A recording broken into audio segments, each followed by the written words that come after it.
Bam. All right. Hey, everyone. What's up? Hello, hello, hello, and welcome to the stream. Yes, we're back. We are after the interesting and I don't want to say fretful, but interesting and odd week. Oddly interesting. Mm-hmm. I was mostly sick. Anybody on my Twitter probably saw me because I haven't done anything. You know, bear hibernation, conserving the energy just to get over whatever. Yeah. Yeah, I've had a interesting week. Not as active on Twitter this week as I typically am. I've been listing item after item after item on eBay, selling old video games and memorabilia from a bygone era that my brother and I were a part of as children of the 90s. It's been really nice seeing the price on it, some of the. Oh yeah, it's still there, man. I'm hoping that bubble doesn't burst just yet. I don't think it will, but I think it will eventually. I'm sure, and I'm guessing right now might just be the ideal time to be listing items and selling on eBay, given that it's Christmas time, and you still have a fair amount of people that are afraid to go outdoors, so they're inside getting all their entertainment digitally. Ooh, we got a couple of vehicles. Hey, take me to the forest, you 16-year-old elite driver. There we go. But beyond that, it's been vexing and interesting. I said interesting before already, and I said it's been a bit of a challenge. It has been a challenge. It's been oh yeah. What's the idea of, you know how people get seasonal depression? Not that I find myself in a depression, but I find myself in a season of my life where, yes, there's a bit of glumness about me right now that I am working through actively. Yeah, I usually get that way too. You're kind of just remembering the days of past where a lot of care didn't happen. That's why I always like nostalgia, because it brings back that past that you wish was still present, but like moves on sort of thing. But you know, I've always been one to like try to at least find the joy nowadays to capture that feeling. Yeah, and just bring it up to date. You know, the nostalgia factor. I think you hit that nail square on the head, and that's probably actually why so many people have been grabbing up so quickly all these old school Sega Genesis and Nintendo 64 and regular NES titles I've been listing. I think it's because they want to relive some of that nostalgia, that simpler time, that time where everything wasn't so politicized and you didn't see the politicization of everything. Politicization of everything. Well, it was literally the fact of just you're just playing the game. Like, even if there was, politics inside the game of that era, or like the story, you didn't notice it because it was written into the actual storyline of that game. Yeah, it was written in to do it, but that wasn't the premise. Yeah, and it wasn't trying to capture the politics of our realm and drag it into. Yeah, we're trying to, You said it really well on Nick's stream. Schism has just destroyed everything. And we talked about it last time, too. Like I am still bummed out with... Oops, sorry. Oh. You alright? Yeah, we're still alive. Alright. I literally thought there was a guy, like, right to your right. I was trying to arc, like, in front of. But, getting at is that even with anime, like, definitely that spark has dwindled. Almost at times, like, it's like I don't even want to bother with this because it's hard when the screen has been revealed.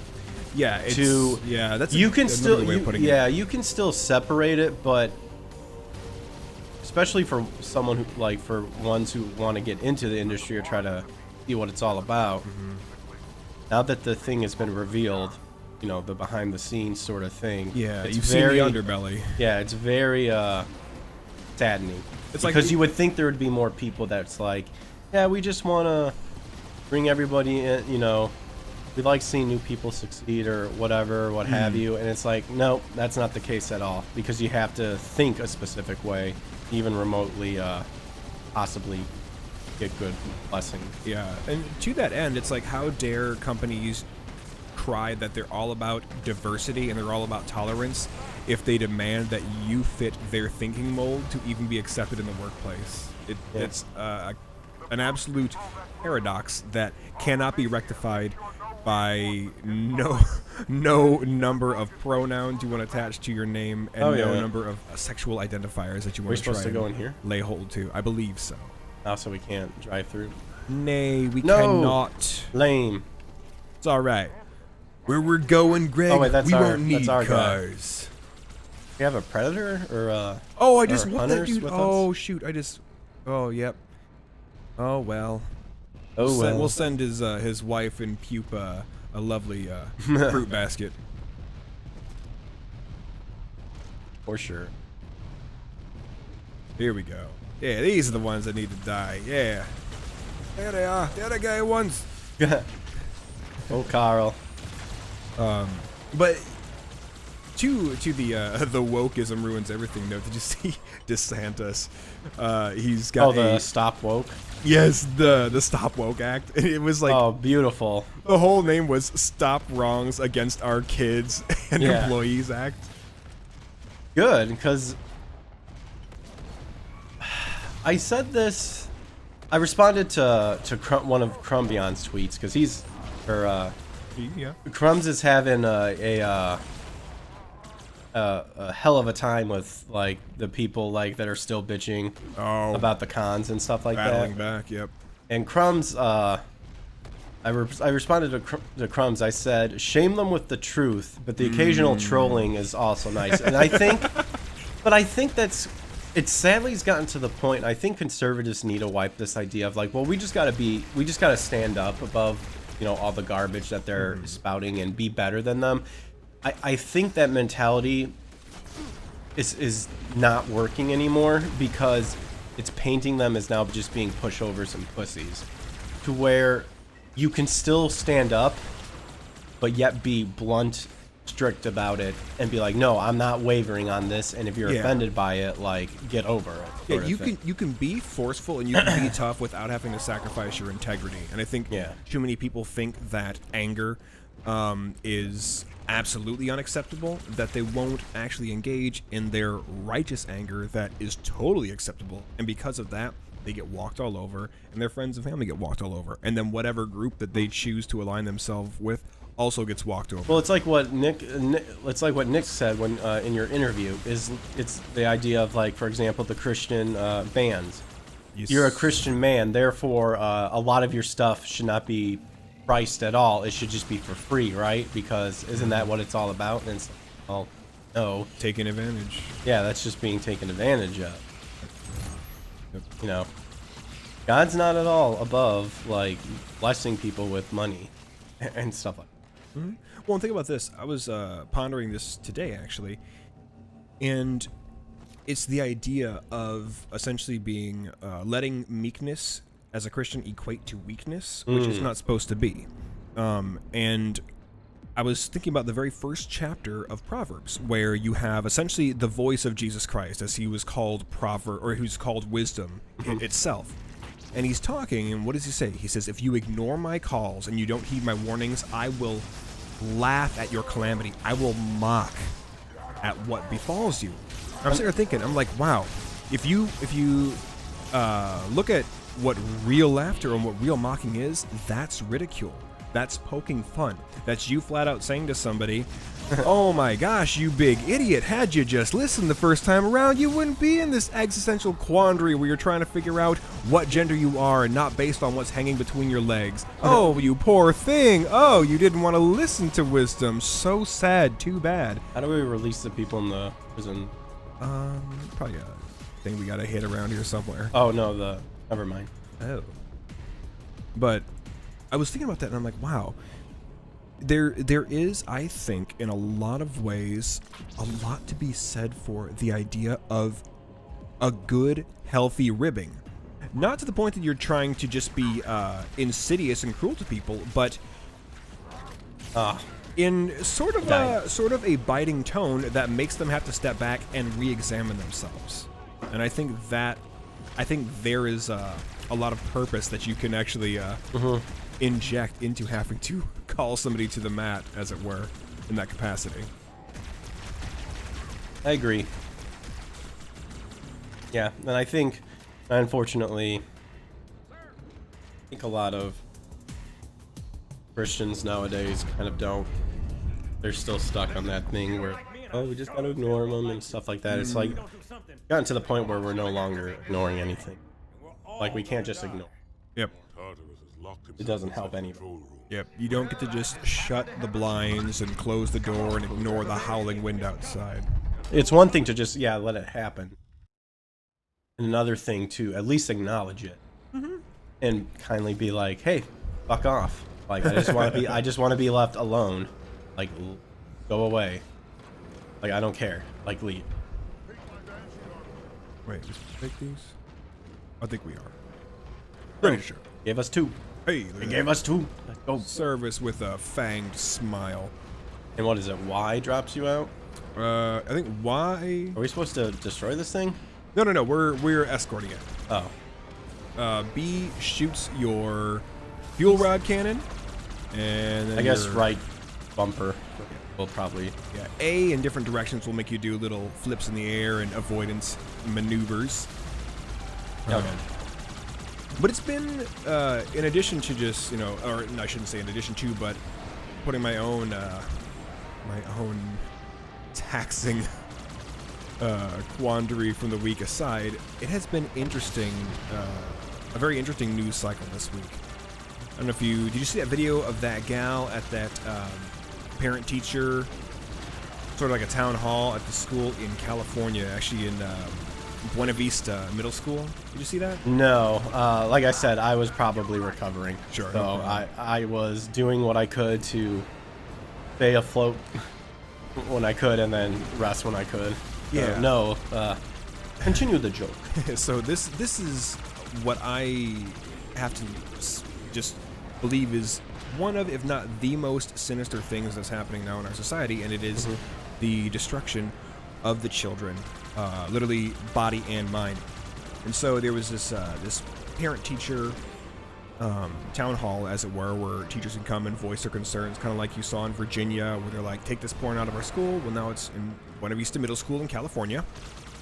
And what the whole thing boiled down to, this mom, she was furious. And I think I at least saw a picture. Yeah, she's on the verge of like angry tears as she's just shouting at these teachers and the people on this board. What happened was there were a couple teachers at this that were a part of this faculty that have been essentially grooming children at this school to adopt the mindset of transgenderism, that they're transgenderism, or that they're transgender, to not only claim that they are something that they're not, but to also then try and hide it from their parents. And they were even going as far as to changing the name that a child was being called at the school, changing their actual documentation at the school, and changing their gender on the documents at the school. Okay, that's just disgusting. Yeah. Okay. So this lady, she was justifiably irate at what was being inflicted upon her daughter at the behest of these two ne'er-do-well teachers there. The teachers were actually recorded at an event back in November that was, I don't want to say broke, or I guess, yeah, the person who broke the story, her name was Abigail Schreier, and the teachers were actually audio recorded, bragging about how they had created an equality club, more or less like a gender equality club, and the name of the club was a front for a gay straight alliance club, in which they did a lot. So this is where the hashtag gay club came from? I was wondering. I was like, oh, where's this going? Yeah. Like, I am curious. But the thing was that they were bragging about normally because I attend those. Oh yeah, daily. They had drinks. Good drinks, good donuts. Sometimes they get the little donut holes, that those just go down so much easier. You can do it with a fistful. Oh. But anyway, they were bragging about how they had, instead of calling it what it is, Gay Straight Alliance Club, a GSA club, they were instead calling it this Equality Club, and they bragged that it was a way for them to indoctrinate kids without obstacles. That's not well. First off, the whole idea is just horrifyingly disgusting, and they should all be lit on fire. Oh yeah, set those people up on a boat, push it out to nowhere, and set that boat the hell on fire. But also the idea, well, the legality of it, like that's so out of bounds. Like, how could any of these teachers think? Yeah. I mean, well, I know how they can. I mean, this is what wokeism does.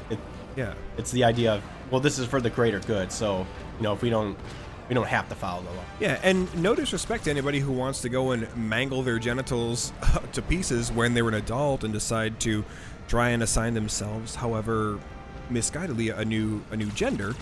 But you do not go effing with somebody else's kids. That is not your role to try and implant that inside their brain. For all the live and let live nonsense that people will espouse to and that they will spout, it's like you guys are doing a real bang-up job of letting people make their own decisions, and browbeating these children who you don't even have real effective cognition mentally until you're, I'd say, towards your late 20s. I maintain that most people up to about the age of 28, you're functionally retarded. I know I just about was. And so to waylay children in such a capacity is absolutely devilish. I'd say it's born of old Lou himself directly. But this woman, she was going ballistic because her daughter had been lured in by these two psychopaths and was keeping this whole thing from her. And this lady was like, more or less saying, I've almost lost my daughter on account of this. Because they were, from what some of the reports were saying, was that they were trying to remove the woman from her daughter. What? Yeah. And so... But how? I don't know. I think they were planning to either sue her, or they were going to try and sue her, or they had already brought up some kind of... Sue for how? Like, for what? Abuse? I'm not quite sure. I do not understand the legality at all. It makes no sense. Yeah, but they had changed this girl's name at the school. They had changed... Doesn't mean anything. Her gender identity. Doesn't mean anything. And they had changed her documents. The birth certificate says otherwise. Yeah. We're talking just the name in general. Yeah, it was not good, and so she went off, and to resounding applause, because you got people that are potentially gonna mess up these kids for the rest of their life, and we've seen what puberty blockers do to people that have been on them, like that male to female trans person from that show, Hello, I think it's I Am Jazz, wanted to get the bottom surgery, but because of the puberty blockers that they were put on, didn't have enough penile tissue to be able to amount to an inverted smush mitten.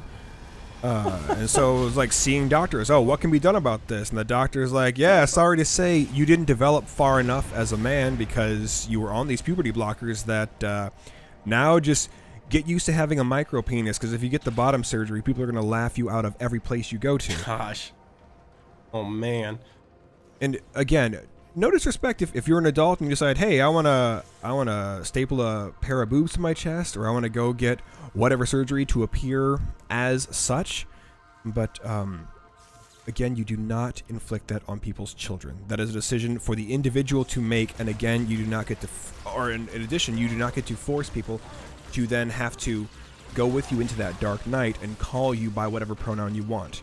I can call a person by whatever name they want out of respect, but my faith and my adherence to not lying, always telling the truth, and so much that I never willfully lie, it means that I can't call that person by their desired pronoun if it flies in the face of biology and what they were given by the good Lord in heaven above. Again, that's why I'll often choose to just refer to the person by their name, because it saves me the hassle of having to have that conversation every single time with people. And it's out of respect for the person that I just will continue to call them by their name. It's Yeah, the whole issue this past week. This person was justifiably upset, and a number of other. So what was like teachers were. the video per se? Like just her just unrailing? Oh yeah, it was her just unveiling unloading. See, like now that's where. Oh man, I'm thinking of something. Well, let it form, because this this whole thing. No, like I think it's one thing. I think that's where, if any protest needs to happen, I think like that should definitely be a protesting. If there are public information's out there, got something to say. Yeah, you know. Yeah. Not saying I would do it, but there are ways to protest against that. Yeah, well, that would be an actual protest that's designed to stand and speak for truth. Mm-hmm. And it's also designed to stand and speak for those who are less able, mentally and or physically. Because I do maintain that until you reach your upper 20s, for again, this is the rule. Of course, there are exceptions, but until you reach your upper 20s, you're pretty much an idiot. And to go as low as 12 or 13 years of age, where you're trying to feed this to children, it's disgusting, and I hate seeing it happen. Parents are justifiably outraged, as they should be. Take care, Arbiter. What you say is heresy. Is it? Man, this looks great. Oracle, what is Halo's purpose? What is it? Oh, remember his voice. It's Zavala's voice from, Oh, you figured it out? wait, hold on. Is Zavala? Wait. Yeah, the blue guy? Destiny? Yes. Yeah. Is he kind of like the tank? Yeah. Yeah, should be. So, that's what's going on in California. I have... Oh, of course. If it weren't for the fact that the state is physically beautiful, like a lot of beautiful areas in California, Minus all the shitting and minus the fecal matter in the streets, and their horrifying problems they have with general vagabondry and people without places to go. It's the people there that make it an ugly place. Tartarus. Mm-hmm.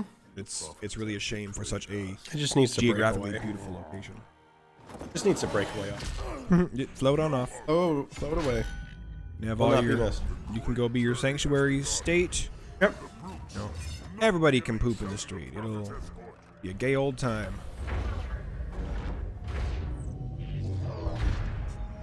Man. Another kind of funny thing. Well, I shouldn't say another kind of funny thing because the last one wasn't funny at all, but a funny thing just in general. Did you see? You probably didn't see this, but Joy Reid trying to speak to Elon Musk, who was getting into it with Elizabeth Warren, old Pocahontas. Did you hear about this? A lot of the stuff I see, I've seen it, but I don't like dive deeper. Sure. I guess. Dude, At the time, I'm doing other stuff. It was great. You get I know he did. What was his zinger though? Because I know he got a good zinger.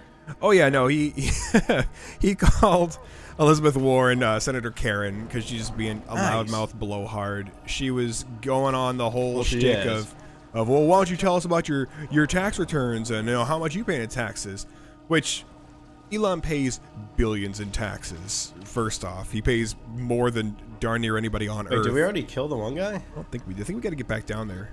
I think we just got to wander off the edge. Yeah. Right? Yeah.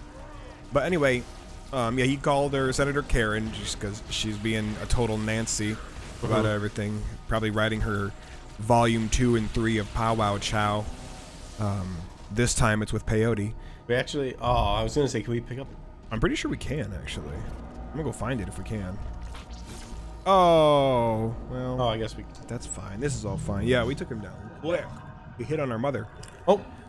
Anyway, you got Joy Reid, who is arguably one of the worst commentators out there presently. Has nothing to do with the color of her skin or the cut of her jawline. Has everything to do with the fact that she's just an idiot and an unkind person. Well, She pulls she pulls a Cuomo by claiming that the word Karen, for Elon to use the word Karen in that capacity, was using black vernacular for misogynistic purposes. It's always that too. Yeah, It's like the OK symbol is white power. yeah. Fredo is that's saying the N-word for Italians, which is Fredo? retarded beyond belief. I never heard that one. That's fucking stupid. Oh yeah, Cuomo was just upset that he didn't have any zingers prepared while he was out with his family, and some dude was like, "Hey Fredo, you're the brother that should have died." But yeah, and like, if we want to get really technical about it, then you could. So there's been so much sleuthing going on into the origin of the name Karen, which turns out it's an Eastern European name. Learned that from You Are Here. Thank you guys. Keep towing that line. But then trying to equate the word Karen to be a black racial slur. And you're looking at Joy Reid, who... I just like how they're now jumping on that. Like, people have been saying, like, throwing Karen out around for, like, what, 2 years? Oh, yeah, 2-3 years. And there's even a movie now, Karen, where it's some crazy white chick who's all about creeping on the black family on the block. Very, very, very odd. But, like, That's not what a Karen does, though. That's the thing. Like, the Karens... I saw an excellent one, and someone in the comments just made me giggle. It was when these two giant gorillas just start duking it out inside of a zoo. All right. And this lady just, oh my gosh, someone called the zoo handlers, call the zoo. That is the Karen.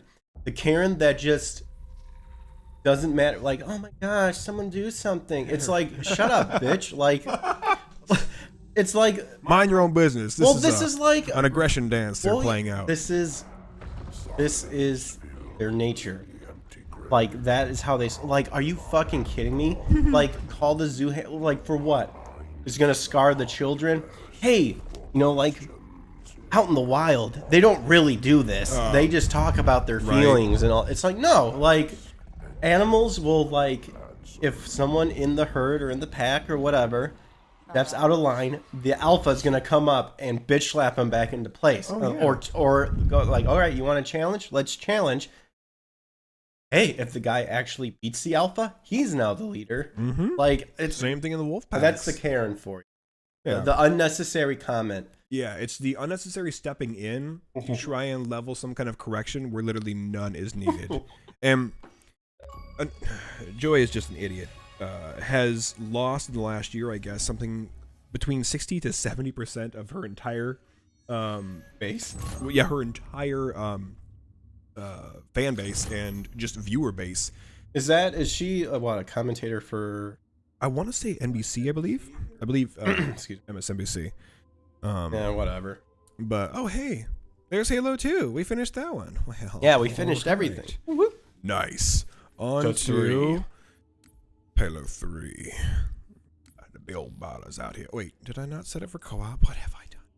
No. Wait, did I set it for co-op? Oh, okay, cool. There we go. Yeah, like, it's not going to change since we switched. Already signed in, pup.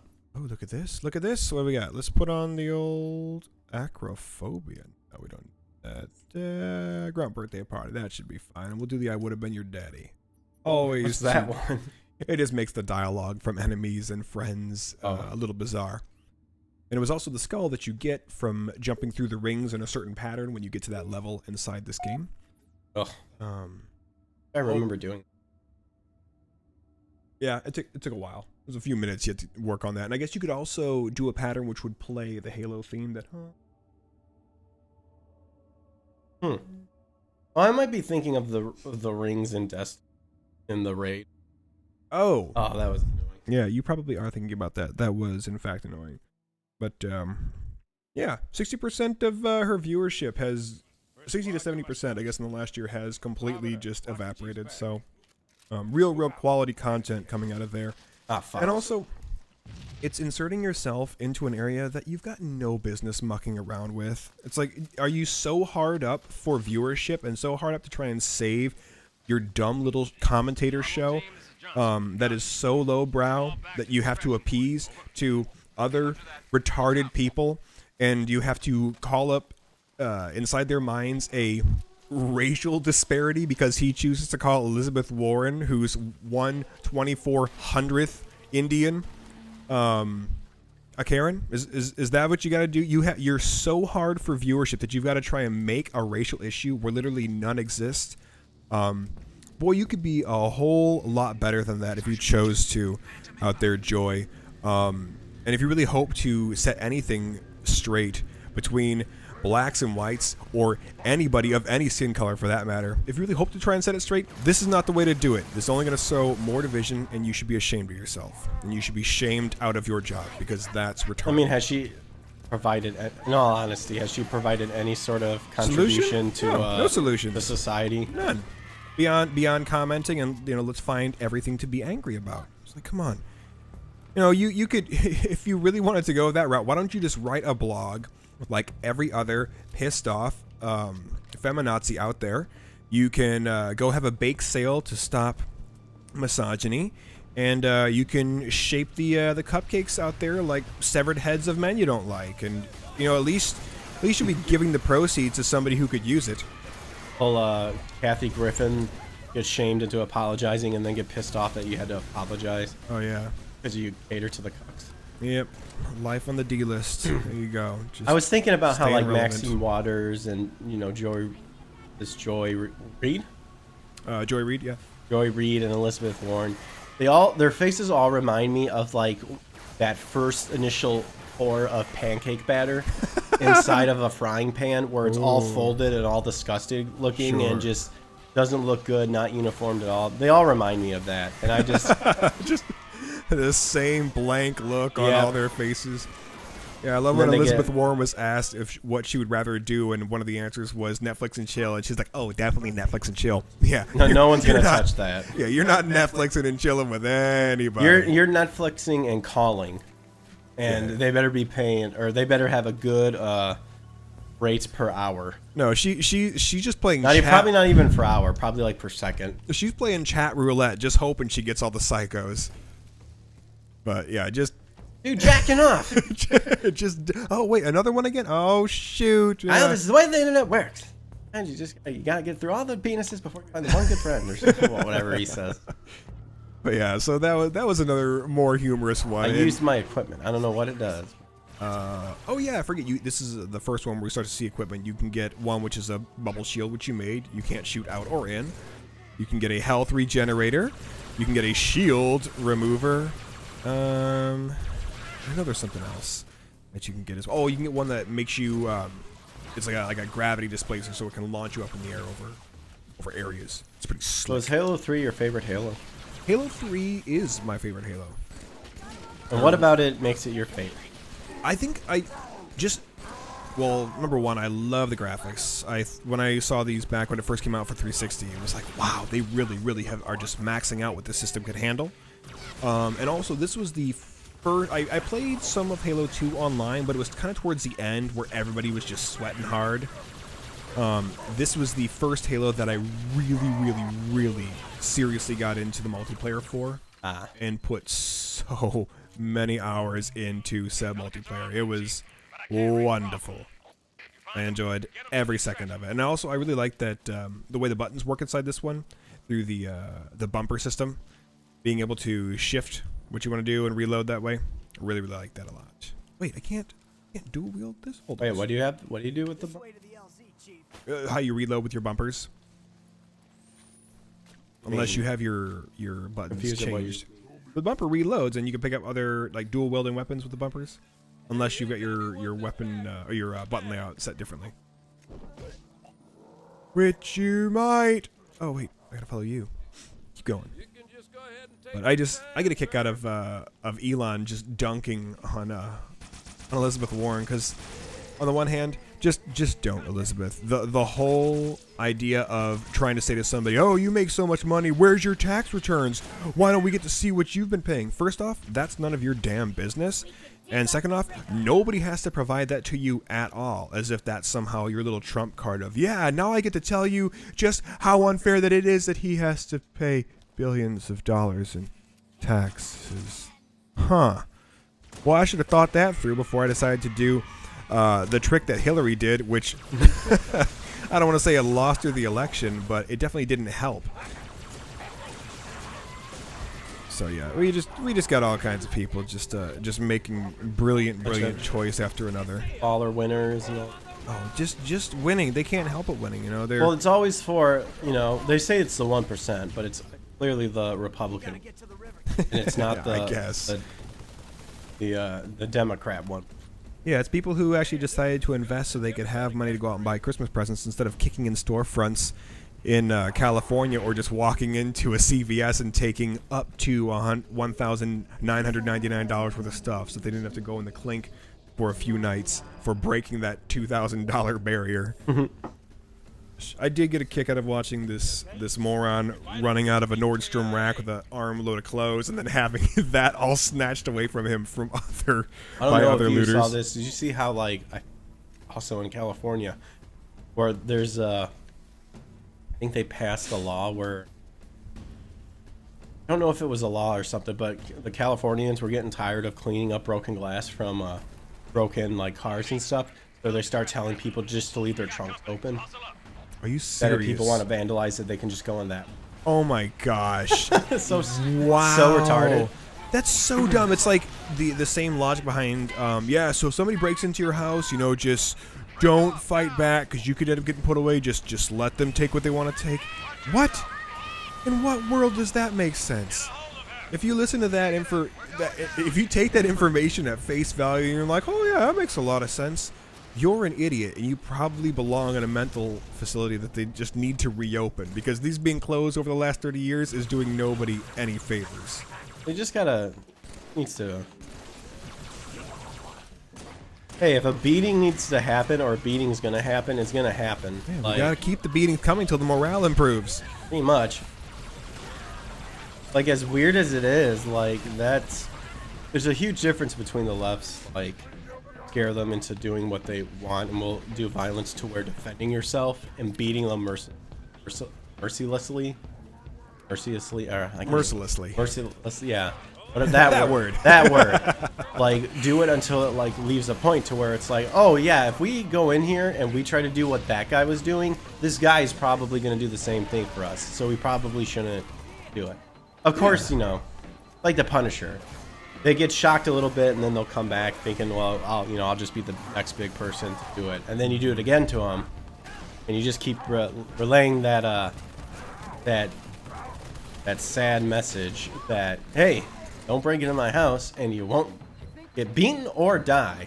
Yeah, which I've heard off record some cops saying better off just killing the person because the dead can't talk back, and it's your word against theirs, and the state has to prove. We've seen how that goes with the Rittenhouse and old Potter. Well, check this out, and this is one of those stories where you have people that they're taking the target away and they're placing it elsewhere, and they're missing the point of the whole story. So, the high point rifle, typically just a 10-round carbine rifle. It's a semi-automatic, so one trigger pull, one bullet. That's how the gun works. Yep. So, the rifle, it's as ugly as it is. It's a very reliable gun. It just she shoots. Yeah, I heard the handguns aren't. Yeah, I'm not quite sure on the handguns. I did watch Paul Harrell do a video on those, and he was like, "It's not bad. It just takes some getting used to shooting." Oh no. But anyway, there was this woman. And her and her husband, they had dealt with people trying to break into their house. And so, I can't remember if they had people try and break in once or twice. I know for sure it was once. And so the husband, he, I guess, had to work at night. I don't know if he was third shift or just a later shift. But he wanted his wife to be safe, so he bought her a high-point rifle. Just in case, God forbid, some people came back to try and break into the house and try and harm her, that she had a way to defend herself.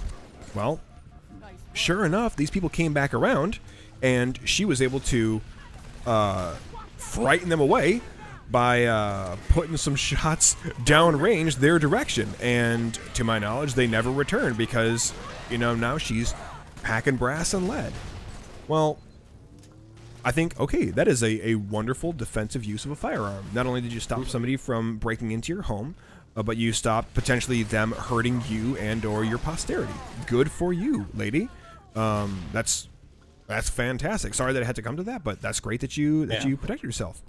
The news, first thing they point out is woman defends her home with an assault rifle. And you're sitting there like, that's where you decided to go with it. You decided to ignore the fact that this lady protected herself and her home with a semi-automatic carbine rifle, shoots one bullet, one trigger pull, and you ignore all of the goodness that happens with her defensive use of that firearm, and instead decide to call it an assault rifle and just draw light and draw eyes all to that fact. It's like, way to just miss the mark entirely. First off, an assault rifle, by actual classification, has to be a gun that is either able to fire fully automatic or is able to be switched from single fire to a burst fire. That's what an actual assault rifle is. It's a rifle that is, in the original assault rifles, those were, I believe, the STG-44, and that was a German created weapon. The reason it was called an assault rifle is because it was so inaccurate that you really had to be close to get it. So they would use their blitzkrieg tactics where they'd be charging, firing this gun in kind of a spray and pray pattern, and that was where the term assault got pinned to it. But now we know on the books they call it assault rifle is either able to fire fully automatic or switch between semi-automatic and a multi-fire capacity, whether it's burst or fully automatic. Well, they're like, let's ignore the fact that this lady protected her house and herself, and if she had kids, she protected her kids, and let's just call attention to the fact that she used a rifle, and let's call the rifle an assault rifle, when it clearly is not. Way to go. Way to miss the forest for the trees there. Well, it's so weird because I was thinking about this in the car, too. Like, it's weird on how the left wants you to Grenade, watch yourself. Believe this false reality where it's like, I was thinking about it with like rap culture, where this rap culture tells you to don't listen to the police, get rich, drugs, women, all that stuff. And then you have all this terrible stuff happen Watch the hammer. Oh, nice. Because people live out what they hear. But then when they're in trouble, they go around and say, well, it's white people. Does it? And it's like, no, it's your culture's fucking disgusting and awful, and you fix it. Like, everyone's culture have some stuff cleaned up into it, But they want to ignore that. But then when it comes to like guns and stuff, they live in the Hollywood fantasy mode. Yeah, they make them reload with a simple wish, and they have unlimited ammo. Well, they and you like can just make find fun of magazines people. On the ground. Like they make constitutional carry. It's gonna be like the Old West back in the movies and stuff like that. They always go to that argument, but yet when they try to talk about how dangerous guns are, it's always like what you just said. It's like, are you guys just that projective and delusional, where you just don't understand vomiting out? Absolutely, and not only that, but they have actually found yearly there are far more. Probably did. Oh, better go get it. I'll protect you. I protect.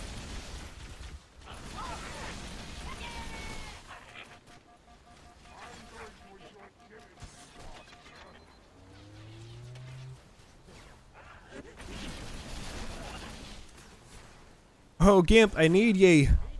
You're getting set upon by the baddies.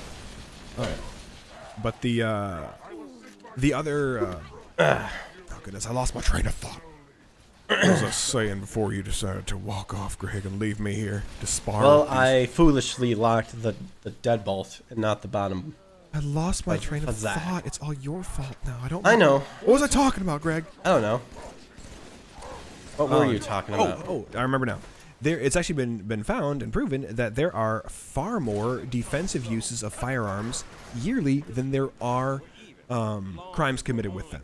Mm-hmm. And like it's by an order of magnitude. Like we're talking, say the number is, and I'm just going to call it a number. Say the number was, there's 60,000 illegal and or murderous uses of firearms every single year. It would be 3 million defensive uses of firearms that either stop a crime in progress or from even happening, period. And so a lot of people don't realize that because, like you said, the Hollywood mentality is, these guns, they have unlimited ammo, and should they ever run out, it reloads with a simple wish, and a bump stock, that's the worst thing since Hitler. When in reality, any sane person out there who's going to purchase a firearm and then a magazine of high capacity, be it a rifle or a pistol, there is no way any sane person is going to use a bump stock, because it literally turns your gun into an unmanageable piece of crap. You can't control where that thing's going to fire. Oh, sure, you can dump that magazine in just a couple of seconds, but your accuracy is out the window. A real intelligent person is either, if you're into the military, you can fire a single shot or in a burst pattern. That's even one of the things you learn in the training for Call of Duty is, and for the game, actually, Kill Switch, you learn, fire in burst patterns, because it's real hard to maintain your accuracy when you're just spraying and praying like an idiot. Don't go be going off of video games to... I know, but the other thing is when people get scared about when they get scared about the big scary black rifles, it's like, well, hey, everybody knows, especially if you play a video game online multiplayer, that once you get in close quarters, you always got to switch to your pistol or your submachine gun. You don't want to be using a racist against black rifles. Black rifles, yeah. Black rifles matter too, you know. Not the coffee, that we can just do without that forever. But black rifles, definitely. Yeah, it caught my ear when I read about that and saw the actual news reporting, and it was like, really? Come on. There's so many more issues that you could be combating instead of trying to say the hot button topic word. Like what I did there? The hot button. I did. I liked it. And just we have to do like a Pee Wee Herman where it's like, there's the word.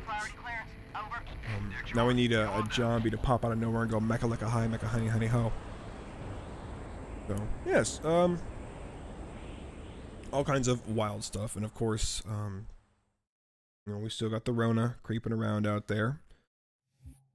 One of those, gonna probably be with us forever kind of a thing, much like the rhinovirus, the common cold, and the, Rona-chan. Oh, Rona-chan. She's a fickle lady. She keeps trying to change her face. It's very interesting. But, make it alluring.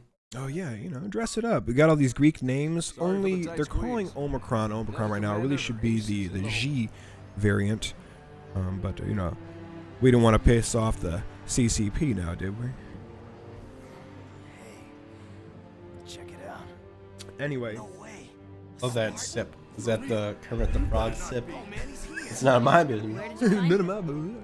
Let me tell you this. Can you hear this? Can I turn it up?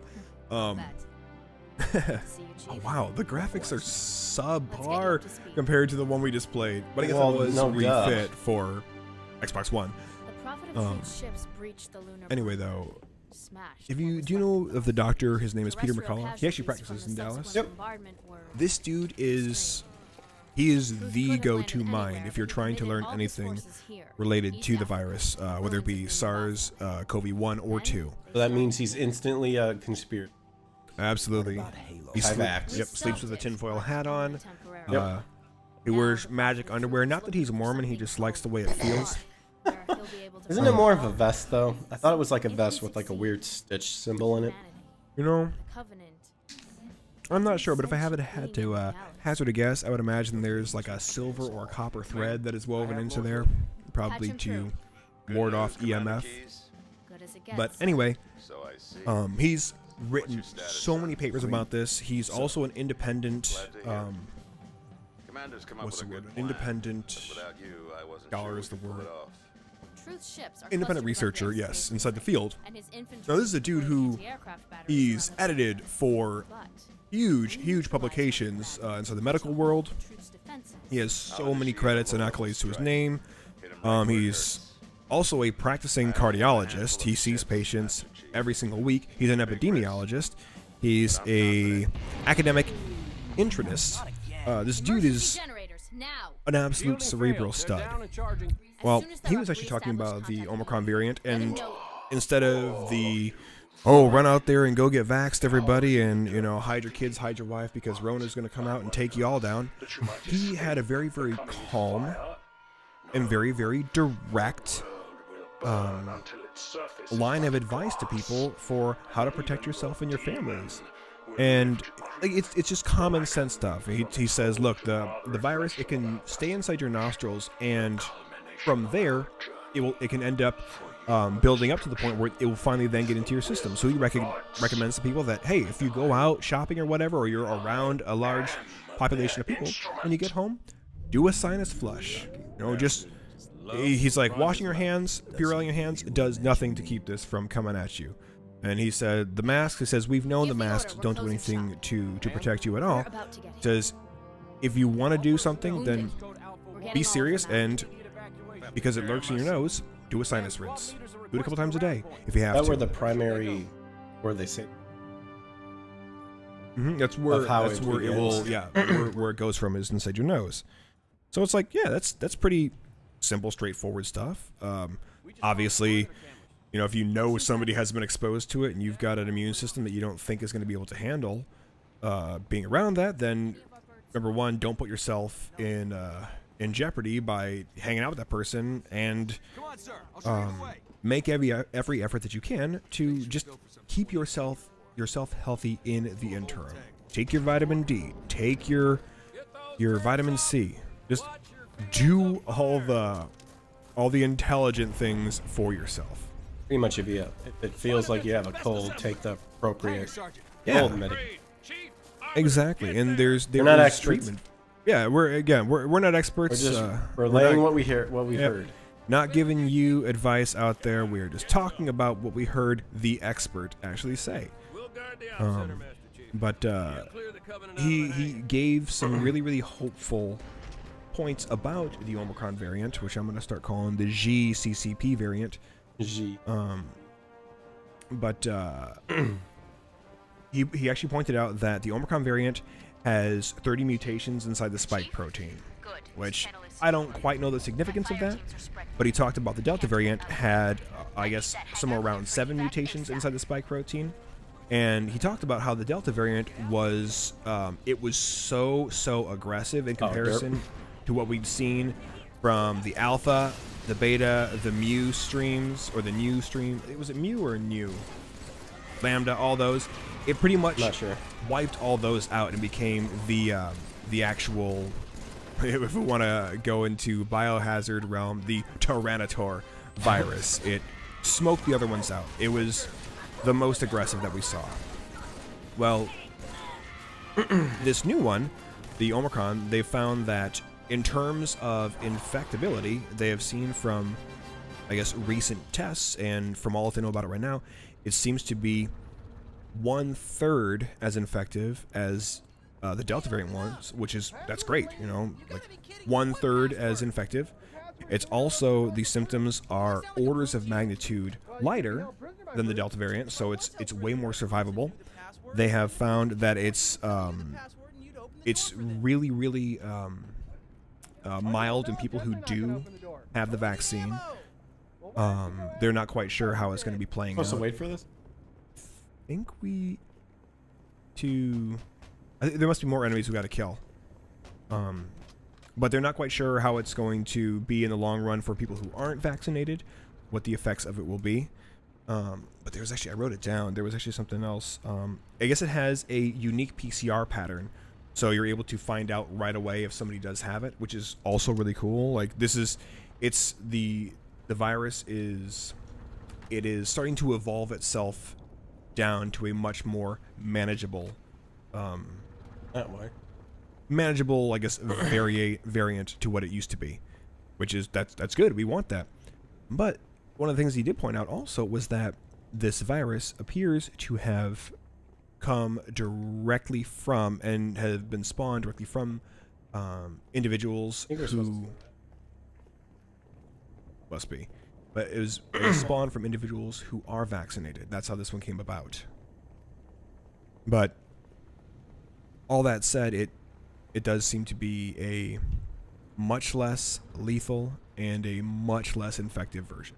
And the symptoms all seem to be pretty mild. So we're getting there, as it were. But if you guys want to check it out, look up the Dark Horse podcast by Brett Weinstein. He had Dr. Peter McCullough on one of his recent episodes, and there is a wealth of information there that you should check out and give a listen to, because this is a bona fide expert who has a share in protecting and saving human life. So I'll take what they say over the talking heads on the mainstream media any day. Oh yeah. Wow. That's kind of where I think everyone realizes that they're just gonna keep saying this, gonna keep evolving, which is exactly what it does. Nothing new that we've seen. Yeah, and what I think is also interesting is when they do the flu virus every single year. You know how there's like, hey, the new flu virus. They have no idea what the virus that year is going to be, so they just. It's not really even an educated guess. I guess maybe in some capacities it is because they've been just selecting now, but they just pick what they think it might be, and oh, hey, here's the flu virus. It protects against this one. It could end up being the one that they're fearing, or it could be a different flu virus entirely. But the flu shot every year is them going, maybe it'll be this one, and hopefully you'll be protected from whatever ends up coming. But again, it's just a guess. Big silly. Big old Sally. Big old silly. Oh, sneezing right in my direction. You know, right at you. Hey, we got to get that herd immunity going, Greg. The only way we can get it is if 60 to 70% of us catch it. So, you know, I'm doing you a favor. Oh. Just make sure and do a nasal flush after I leave, and you should be fine. Also, don't hang out with anybody that you know to be tragically ill, and eat your vitamin C and your vitamin D. There you go. Wake up, lace up your Nikes or your New Balances. Put on your Hanes, eat your Wheaties. You'll be good. You'll be all right. Starch is the key. You want a starch solution diet. Good old Stan from Podolak. Space Jam. That's right. That's right. Well, I think it's just. Yeah. Oh yeah. Hey, did you see the Space Jam 2? Nope. Neither I did I. refuse to see it. Yep, neither did I, and I actually have no desire whatsoever. LeBron James is a sham. There I go, I said it. But in other news, this is more, I guess. This is, I guess, you could probably call this more on the sci-fi spectrum of crazy things that we've seen over the last 2 to 3 years. But there is a Swedish company in Stockholm called Epicenter. And they've been working for years, to my understanding, on human-compatible technology. And they have just invented an implantable microchip. Nope, not sold. I'm already not sold from it. Yep. That serves as a QR code and your vaccine passport. Because tyranny, Greg. Tyranny, Greg. Make a like a high, make a honey, honey, ho.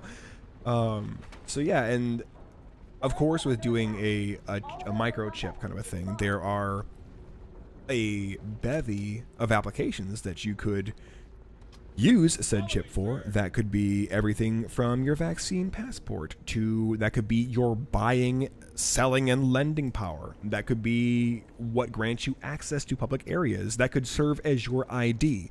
Sounds exactly like what it's talking about. The Bible. Right. It could be your tracking chip, so that they know where you are, when you're there, and what you're up to. You know, like say goodbye to your privacy, and people are.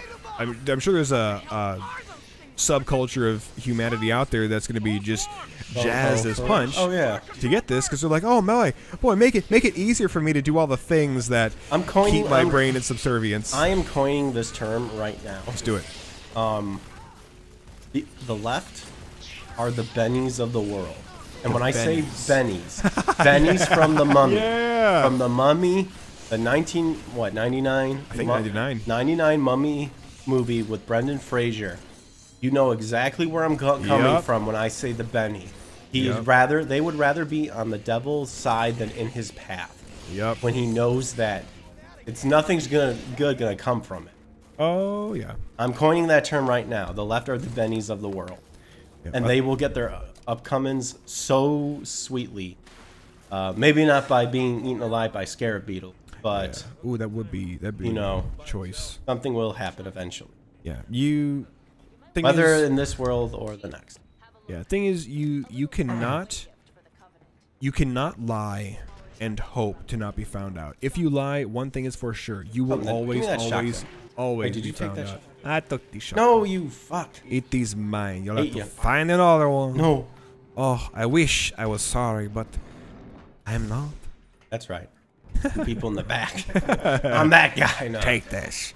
Yeah, Take this, you big fruit. Yeah, big. I stole my shotgun. I love him, though. Come here, you big fruit. Daddy loves you. Daddy loves you. I love the daddy love. Daddy love. Trying, like, clearly from an older time where, he's not going to change his ways, but desperately trying. Yeah. I tell you what, my son is a fruit loves dudes, but I wouldn't have it any other way. Come here, you big gay bastard. Daddy loves you. I was Daddy's favorite son. Daddy's favorite son. Indeed. Oh, more brutes.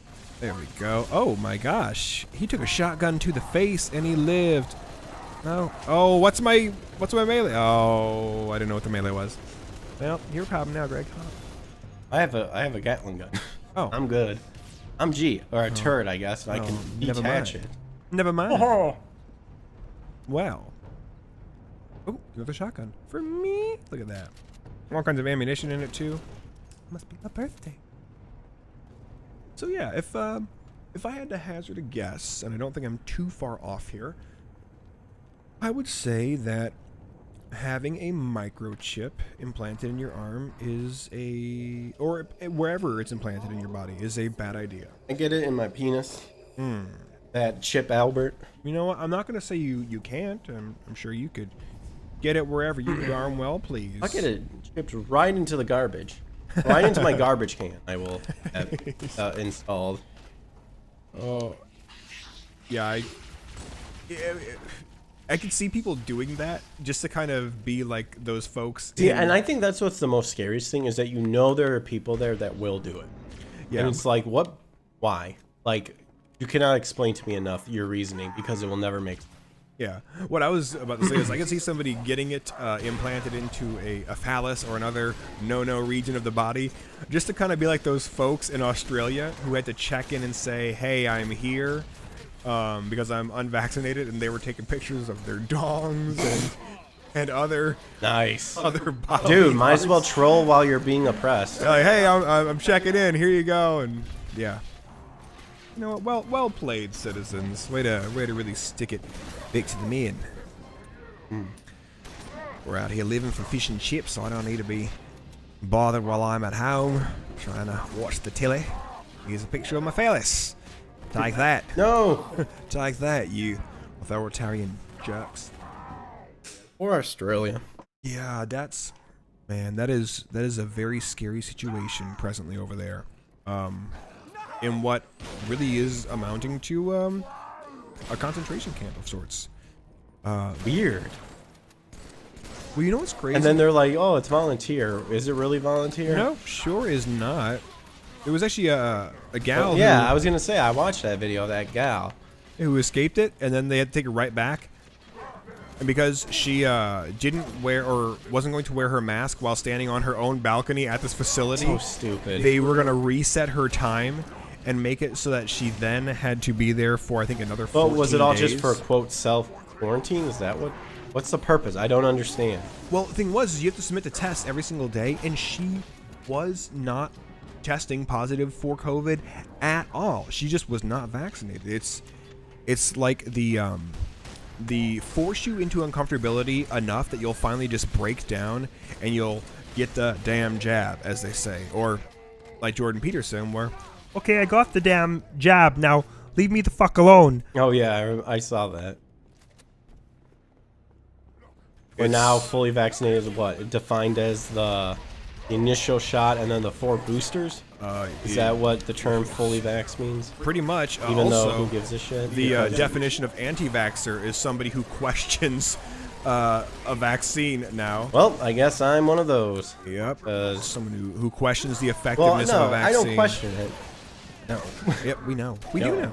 Yes. We've come to the conclusion, and that is it. Yep. I trust the expert, Dr. Peter McCullough, over Maddow or Reed. Is Maddow or even still Baylor. relevant? No, I think she's trying to grow a neck beard and see if she'll look better in flannel shirts. You look better under a blanket. This isn't hell. This is real life. She would look better, under a car tarp. That's what she looked like. With a chalk outline. Oh, no. Car tarp with a chalk outline.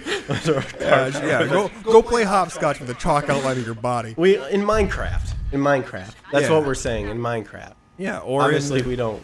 or in the German remake of Gran Turismo 2. Gran Turismo 2. I don't think he can come back and do another one.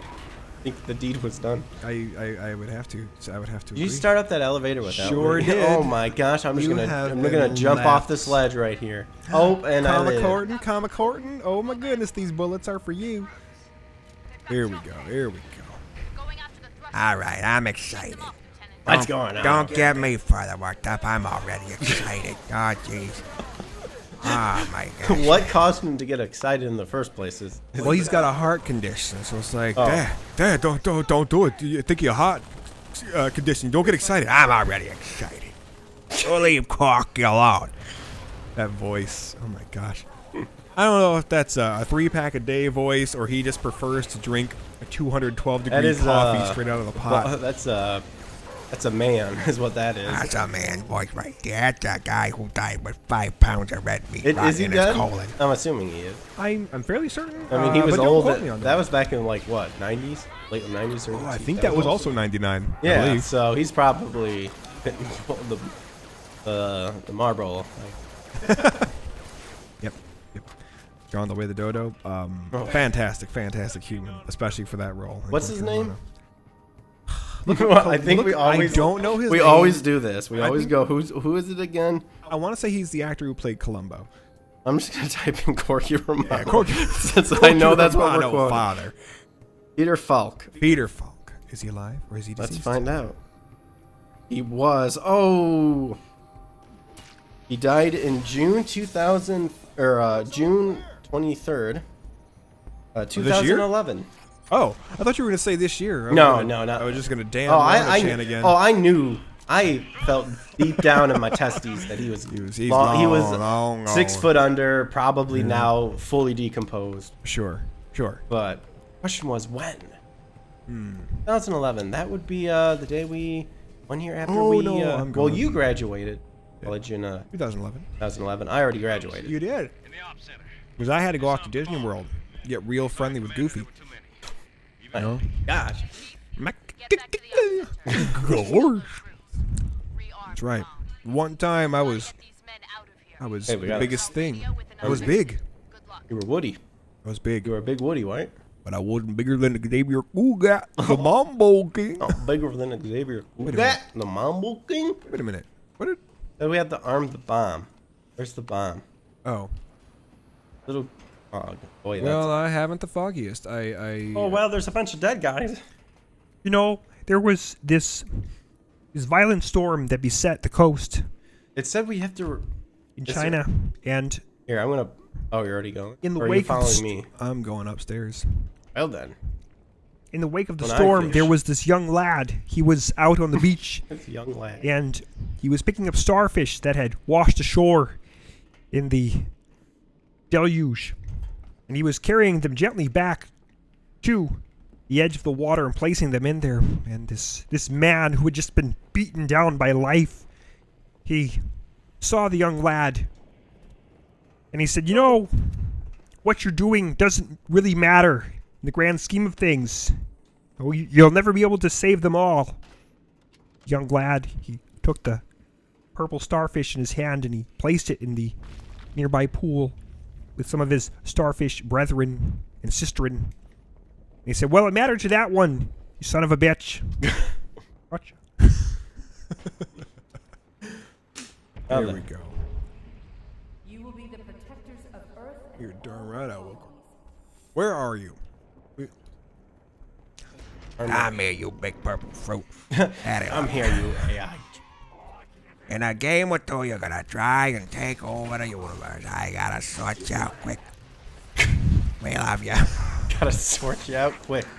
Oh my gosh. You may be a clone of Dr. Halsey, but I could still punch you in the face. There we go. Oh, hey, let's grab that. So, yeah, what do you think, Greg? You think? Do you think? I think if that chip's happening, I think end of days is coming quicker than what we thought, which I was hoping not.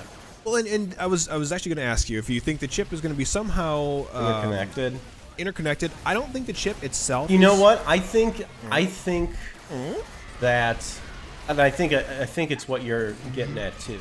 That I don't think it's gonna it'll be a part of it, but I don't think it's gonna be the main thing. Yes. Because I think that fear has been pushed so long. Because I remember people talking about this like back in 2000 era. Yeah, everyone's like, Like, oh no. I remember like them Your talking. kid plays Pokemon and Magic the Gathering. Next thing up, they're going to be injecting a microchip under their skin. So I think it's something that's just so been widely talked about. Sure.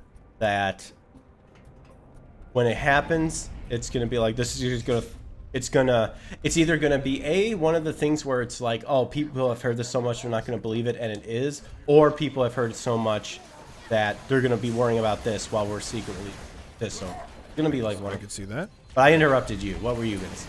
Well, oh man, I got stuck. I know that a lot of people, especially those of the evangelistic church group, they're immediately going to start jumping, as they've already been doing for a while now, to conclusions that, oh no, the chip is going to be the mark of the beast, which, again, I do not believe that's going to be that.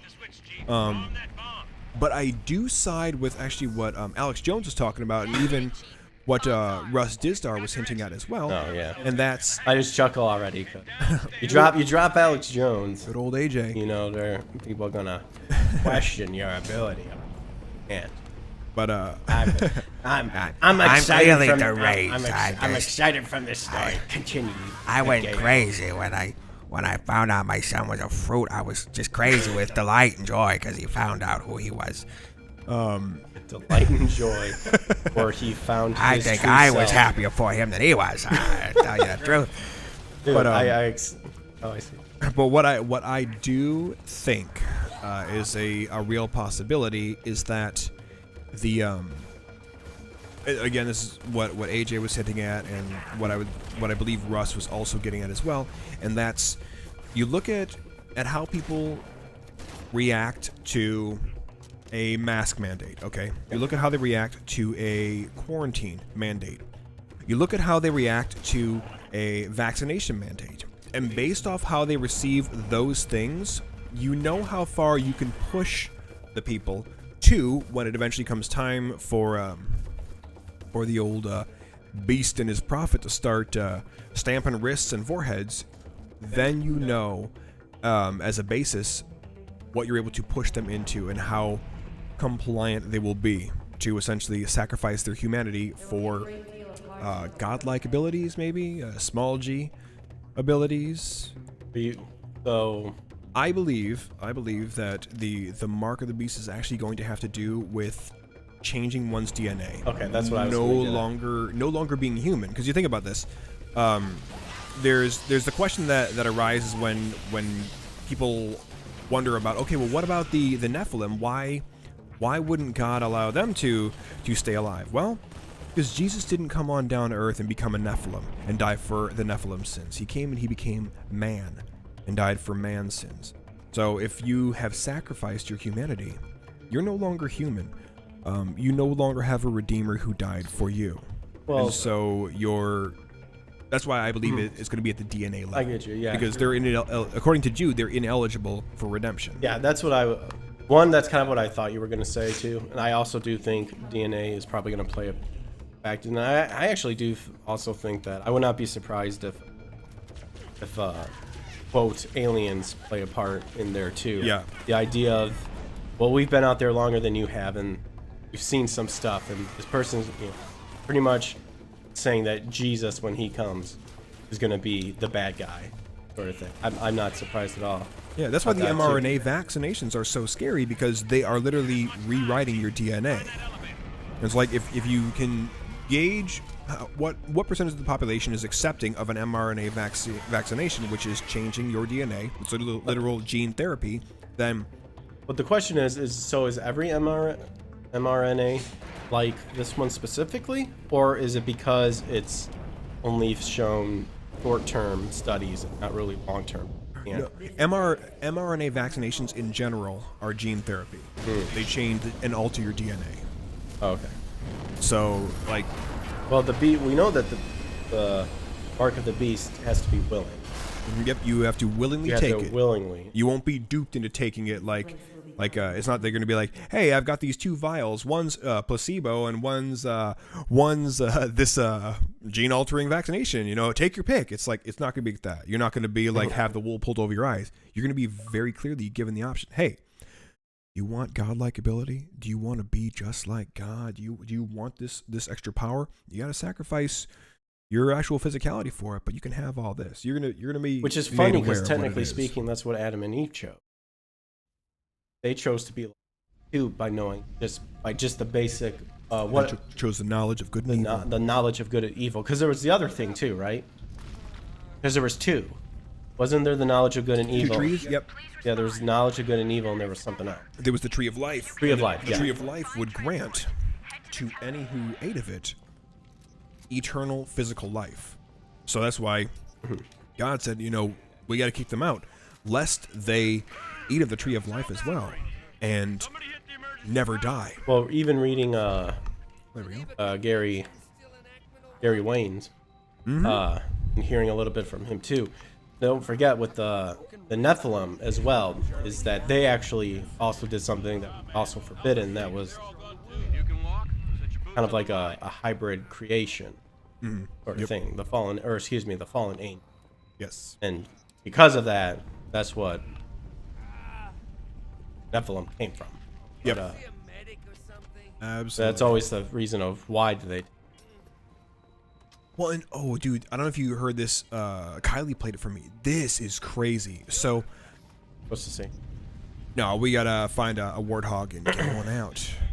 But there was this I don't know what the radio station's name was again, but they were talking about like all kinds of wild stuff, and I want to say it was a radio station that addressed the just wild and the paranormal. Well, this besides themselves caller called in, and the person is like on the phone doing that, like, hi, I'm calling from somewhere, and they're gonna triangulate on my signal pretty quickly here. Uh-oh. And he's like, okay, so you got something to say? Get it out quick. And this was, I guess. Wait, what? What was happening? Well, I'm getting to it. This guy apparently he had worked for Area 51, right? And this is, I want to say back in September, I believe, this took place. But he called into this radio station. He had been let go from his job, and I believe it was due to a vaccine mandate that he didn't want any part of, so he quit. Or was let go because he was unwilling to get the vaccination. Anyway, he calls in and he starts talking about what the nature of alien encounters are. It's like they've made contact. They know what these things are. The government knows what they are.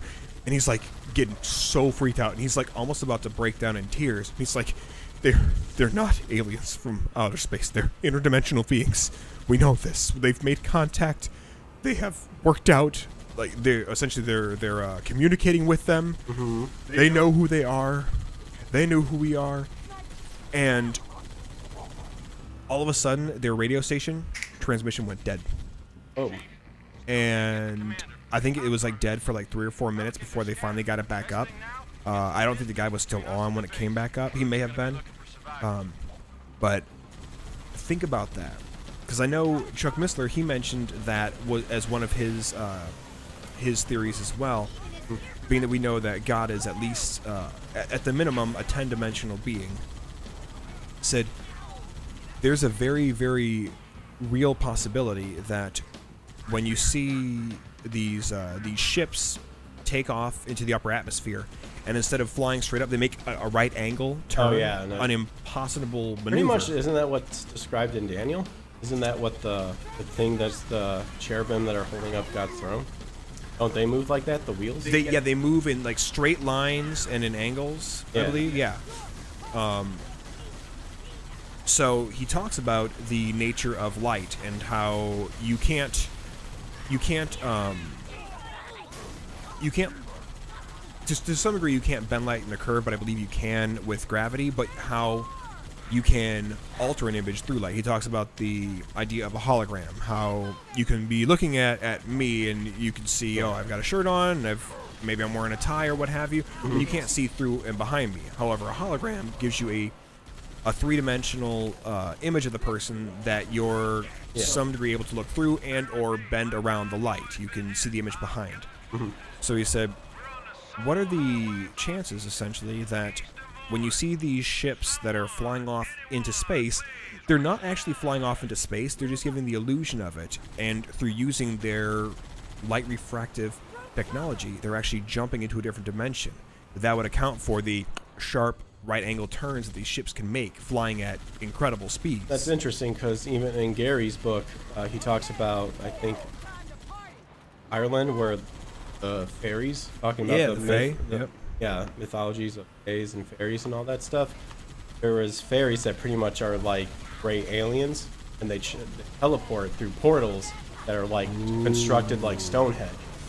Because there's a bunch of Stonehenge is like a bigger portion of that, but people have been reporting these little stone structures like all over the world. Yeah, there's actually like a wooden Stonehenge, which I didn't even know about. I believe it's in Scotland. Pretty crazy. Yeah, there is so much to it, and I know it's almost a cliche to say this, but truth really is stranger than fiction in so many ways. And it's like if you take the time to unravel this rat's nest of information, it is amazing the things that you will uncover and you will find, and they will end up indelibly printed onto your subconscious, because you'll suddenly start seeing where everything interconnects, and you'll suddenly start seeing where all the ends of this giant knot come together. And it's like, at that point, you can't deny any further. Let me go and power this thing down. You can stay there. But you're no longer then able to deny what is anymore. It's like, it's too real. You can't just say, oh yeah, it's swamp gas that was refracted because we have a solar eclipse. It was a weather balloon right now. Yeah, it was a weather balloon, and it was just oddly shaped like this thing with mandibles and 6 eyes, and he's got tentacles where his feet should be. Yeah. Oh. But yeah, there's some wild stuff, and so we touched on it a little bit last time around, but it lends more credence to the idea. Like for the longest time, when I was younger, I had a hard time wrapping my head around what's being laid out inside the Book of Revelation. I'm like, I don't quite understand what's happening here, because mostly whenever the pastors of the churches that I would attend would reference Revelation, it was always very, very bent on talking about the mark of the beast, talking about the rapture, and then talking about what happens after the rapture, just for the people in general. Oh, they're just kind of left in total disarray, and eventually the world is over. Well, there's a lot that takes place leading up to, during, and then after the old harpazo. And one of the big things is that, as the angels said back in Acts, as they saw everybody staring up at Jesus' exiting form up into the clouds, they say, why are you sitting and staring? Don't you know he's going to be coming back the same way he left? And you think about that. We know that the beast, when he finally does have control, and he's that guy who unites all the world powers, he's able to... another thing I do believe that's what's going to happen, which is going to make the whole taking of the mark that much more appealing, is, first and foremost, I do believe it's going to be a type of DNA therapy that's going to change you, and you'll no longer be human anymore. But what I believe it's going to do is, like the angels who sinned, it's going to give you the ability to change your gender fluidly. And I believe that is what is going to be one of the biggest draws for all the mentally deficient people out there, because they're going to be like, oh yes, you know, it finally is a reality. I can change my gender at will. I can have any number of sexual partners and escapades with anybody because now I literally can shift. I do believe it's going to be a part of that. So, getting back to what I was saying though, once the old beast, the old world superpower himself, he's going to unite everybody under a global government, and then he's going to lead them and 10 other kings of the world in an all-out war against this invading force, which is coming down from heaven, which is going to be Jesus Christ himself, who's riding back with his 4 horsemen, about to just raise everything to the ground. You're going to have people literally firing cannons and firing guns and rockets at the J-Man himself. That, like, I don't want to be here for that, of course, but man, that would be something both amazing and terrifying to witness. Oh, you're doing it? Doing it. Gonna beat him to death. You're doing that, boyo. I did it. Blew the ship up. Look at me. I'm awesome. I thought it, then I did it.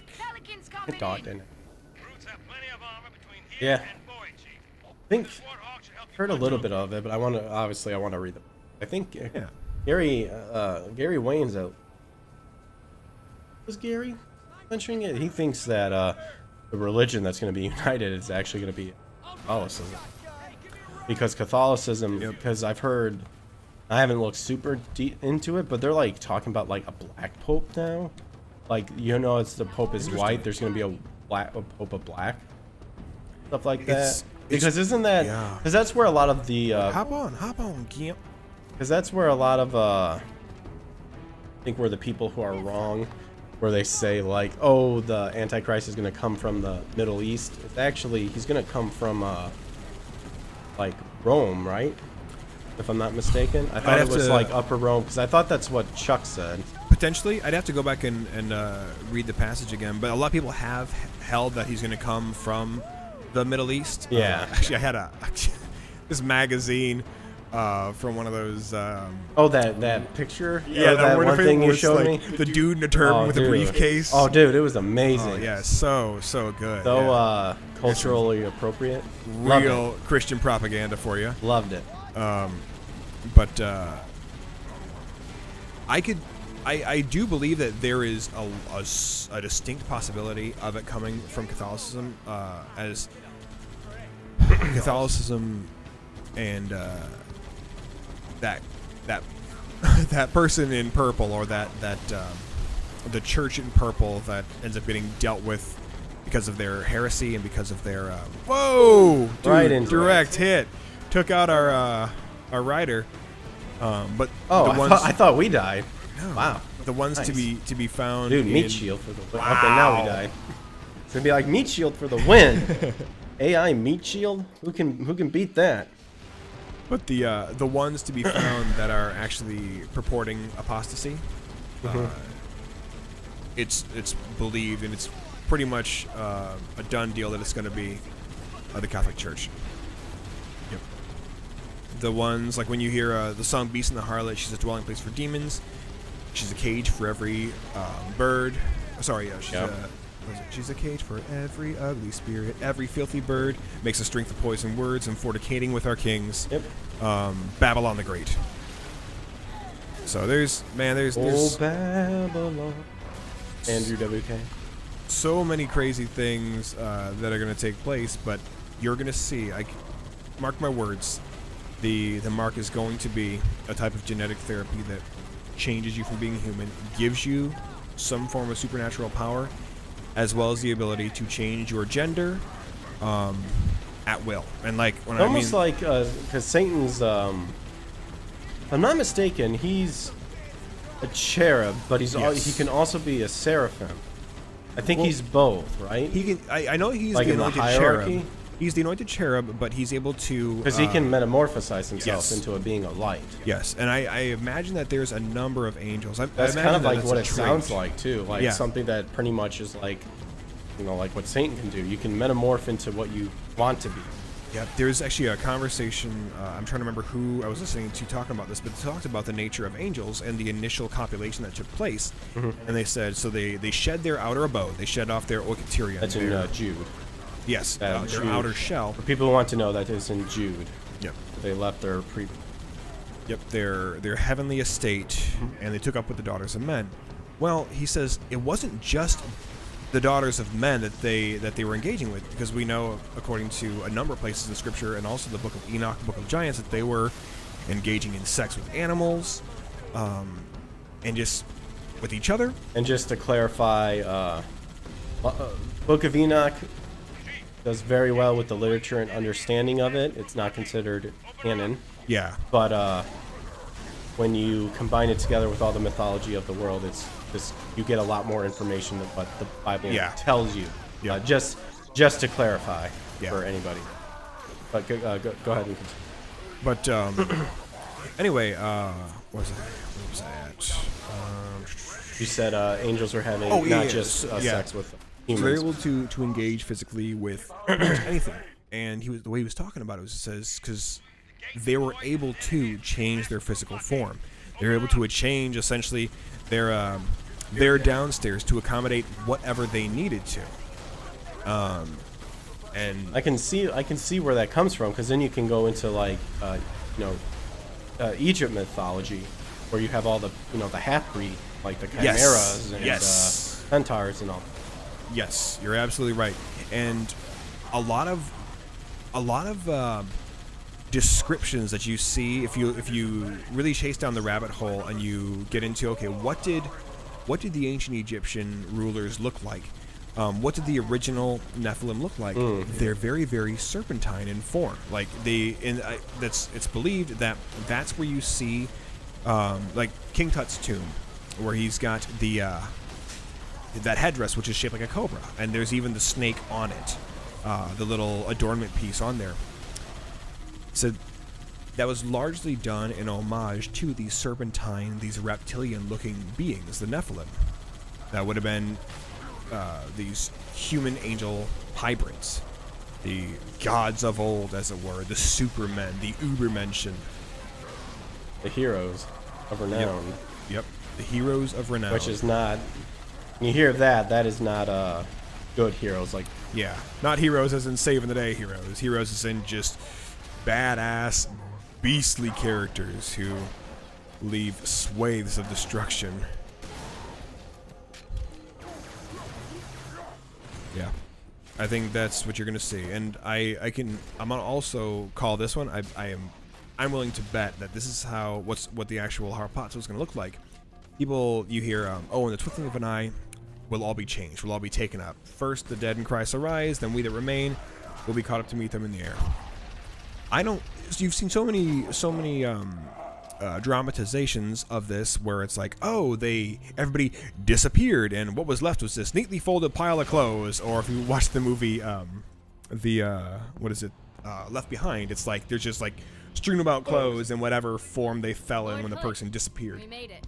I don't believe that you're going to see people's physical bodies disappearing, because we don't need this physical husk anymore. We don't need that on into eternity. What I think you're going to see is you'll watch a mass of people suddenly appear to just drop dead, just unplug, Matrix style, just done, because the soul, the mind has left the body, and it's going to look like a giant sickness took place and affected all these people at the same time. And you're going to have scientists on board trying to explain it all away. You're going to have every expert on board trying to say, oh yeah, well, it's because of this, this, this, and this. And if it's somehow related to, if vaccinations and fighting disease is, or the locusts, if you will, from that are coming out of the pit, if that's still heavily prevalent around that time, I guarantee you they're going to be drawing a direct link to those being taken away as those who were against the vaccination or who were against whatever gene therapy that was on the ticket for that current place and time. Chief, the Prophet of Truth has found the Ark. Creepy. The only chance of stopping him is a surprise aerial Time assault. for a reload. Clear this sector of Covenant anti-air defense. Make a hole for the Admiral's ships. Good hunting. He's out.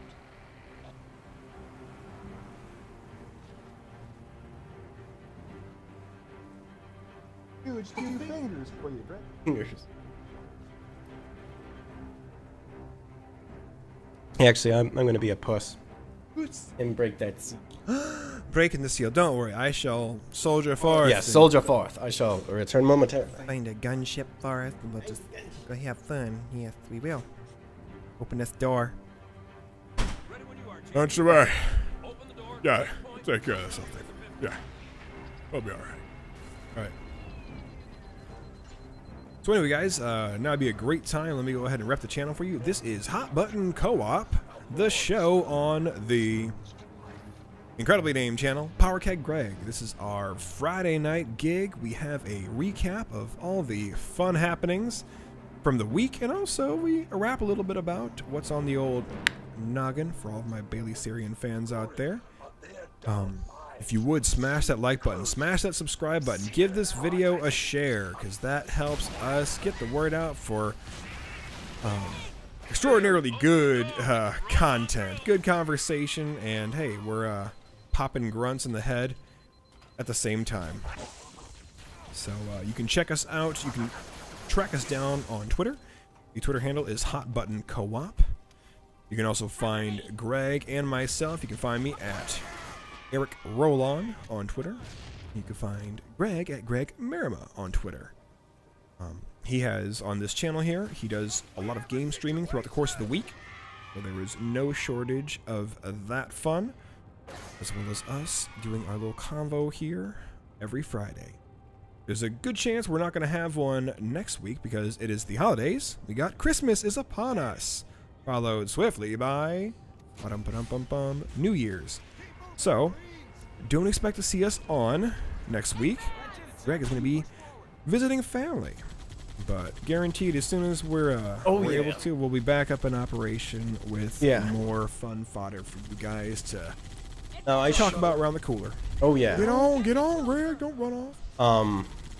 There you go. Yeah, I know I made a post about that, or at least in the description here. For sure, like what I've heard, like obviously Christmas week and all that stuff. No show on that Friday. New Year's though, maybe, possibly, unless we want to do something. Maybe. We'll see. We'll see. I wasn't sure about that one. I said possible. We'll have to see if the moon hasn't turned to blood by then. Pretty much. Old blood moon. Oh, blood moon. Oh no. So here's a goodie conversation for you. Yes. Did you hear the fans, and I say that Fans. true fans. True fans. Have An axe to grind. well, their voices I guess got heard enough, but season 2 of Cowboy Bebop was canceled, I did hear that. and I do not blame them at all. Well, I do blame them because they shouldn't have made it in the first place, but it just goes to show, like, people know what they want, and the sad thing is that the creators, Netflix, and all that stuff, they're not going to learn their lesson. They're just going to keep pumping this crap out. Yeah. But hopefully that Cowboy Bebop has set a trail to initiate the idea of, like, look, like, we don't mind seeing a live action adaptation, but you had the story there to begin with. Mm-hmm. It's one, like, obviously a director's job, and one should not have to explain to Hollywood what a director should be doing. But I guess we'd have to. Oh, nuts. Yeah. But a director's job is to bring about a story that was picked up, whether, you know, the director read it and liked it, knows the writer, or wrote it himself. Sure. Or what have you. And to bring the specific vision of that story to life in what the director sees fit. That is what it is. With that being said, it is not. this whole idea again of wokeness just creeping in to where it's like, well, we're going to take this franchise that everyone likes, so they're just caring about cashing in based on just the franchise alone. Yep. And then just like, well, we have this dog shit story, and we're going to rewrite it to correct whatever errors there were at the time that's either in the story that was never spoken about way back in the past. No errors. Huh? I said which no errors. Yeah. And also bring it up to date to what's going on currently. And Hollywood, if you keep doing that, you're going to fail every time. Fail every time. Or you're going to try to mask it. And I say this specifically going back to The Last of Us Part 2. Now, there are some diehard Last of Us fans out there. I am not one. I am average at best. I thought the story was good. A lot of people said the gameplay was revolutionary. No, not really. I've seen other games kind of like that too. They just did really well with the telling of the story and with the controls. Last of Us Part 2. Garbage story. Controls were controls. Who cares? They weren't bad. And graphics, yeah, they're motion cap. Got top-notch technology. Graphics, in my concern, honestly shouldn't even be a factor anymore.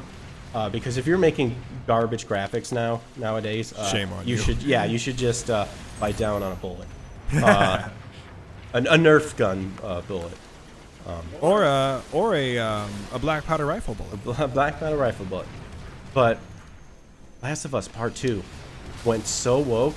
It was such a garbage game. And you mentioned this, I think on the stream, or it was just us just talking about it. But it was, no game should ever get to the point to where you either A, stop mid-game because like this game's garbage, or or the complete opposite to where it's like, I want to beat this game just to get through it. Because I felt like I've invested too much time into it, and I'll be damned to let it win over me. That was what Last of Us Part 2 was for me with that. Just to finish it. Just to finish it. Like, the story... Dude, the story, I am not kidding. The story was literally The Walking Dead with Negan. Like, down to the T of a group. Exactly what they did. Wow. And I called it. And I was like... Right when I started seeing little similarities, I'm like, this is going to be just like fucking Negan and Walking Dead. And sure enough, it was. But not even that.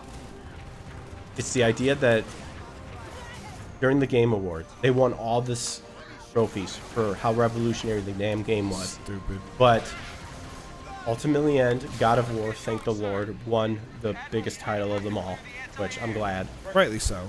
Rightly so. But 2, the player's choice was Ghost of Tsushima. And that right there tells me that you have two different environments. You have the ones that are the wokeness that are pretty much the CEOs and in there, to where the judges of the contest are going to say this game, Last of Us Part 2, because it pushed the boundaries. No, it didn't. You just promoted a ideology that's already been dominating the social construct. Like, that's what that is. Well, also, look at the whole nonsense. But to tie it all back, yeah, like, I'm glad that the Cowboy Bebop, that people have stuck out enough. I literally just looked on Twitter, and they're trying to push it that like fans are still fighting or to try to get it uncanceled. It's like no, they're not. One, they're not, and two, sure as hell, it ain't gonna happen. No, per se. Because one, the fans of Cowboy Bebop, and this is something Nick said too. The whole, we'll just bring it up, but we won't talk about it. Vic Mignogna scenario. Well, any time involving that, not even Vic, but something similar to that, the cancellation of stuff. When people try to make the argument, they so and so or insert whatever the quote problem is, needs to apologize to the fans. They are never fans. They were never fans to begin with. Yep. Exactly. And that's where, and I think with Cowboy Bebop, it kind of displayed that it was like, no, The true fans are exclaiming that this was garbage. Yep. And chances are, I heard this. I forget who said this the other day, but it was great.